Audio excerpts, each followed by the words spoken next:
So you get more of their fabulous skill and attention to detail is shown here in all these saintly images. Quite bright in this one.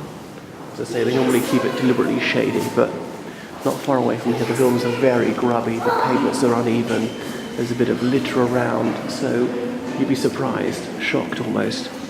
It's kind of getting on towards Romania. And you know, there it stretches down to the river, give you some idea of the size of it, like that. And that's really just the beginning of Red Square. See that guard at his post. And notice some security cameras up here, like there. What else was I going to say? So this clock here, I think it's this one, is what they show striking 2 o'clock whenever is that May parade begins. I don't think they do the 1st of May.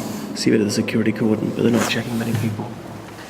Because there are a few, communists, and they were playing old songs of the Second World War and stuff like that for Defenders of the Fatherland Day. But surely no trouble is going to kick off on a day like this. Big item in the news is the Sochi Olympics going on. Had lunch in Rosie O'Grady's. We used to go there a lot when I was 14. I was only here for about 2 weeks or something, but it was much nearer to the Kremlin. It's now moved to the bottom of Prospect Mira. And there were very few people in there, but they were watching a bit of bobsledding, a bit of skiing. Russia won the first 3 places in the cross-country, men's that is. So there's the Moscow River. I always think it's quite tedious when the river and the city are the same name. Like in Saigon, one of those 7 sisters built in the 1950s. All roughly the same design. Casa Skinte in Bucharest is on the same design, but much smaller. Wow, cannon and cannonballs, I never knew those were there.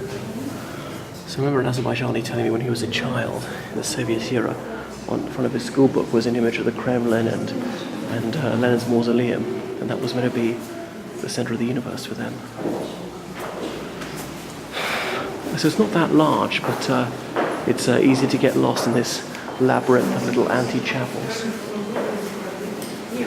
Rather cool in this part, other parts are very warm.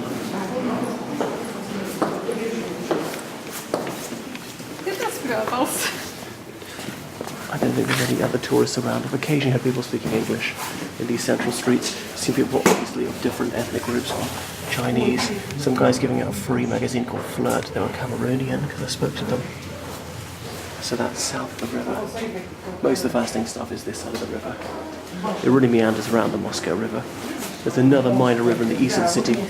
There's also the Khodinka River, but I don't know where to find that. No worship going on here despite it being a Sunday.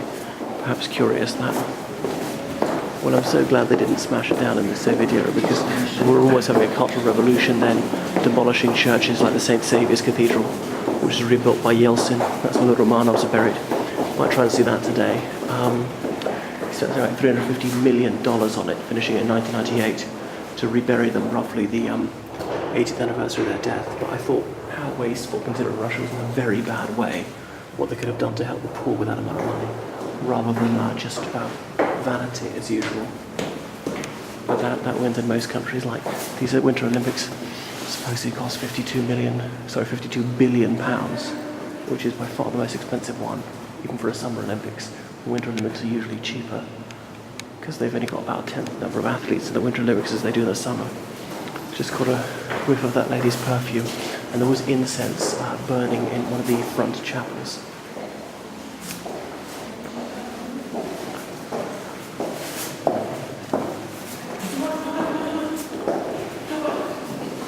So maybe that's about enough. Am I going full circle? Yes, I think I am.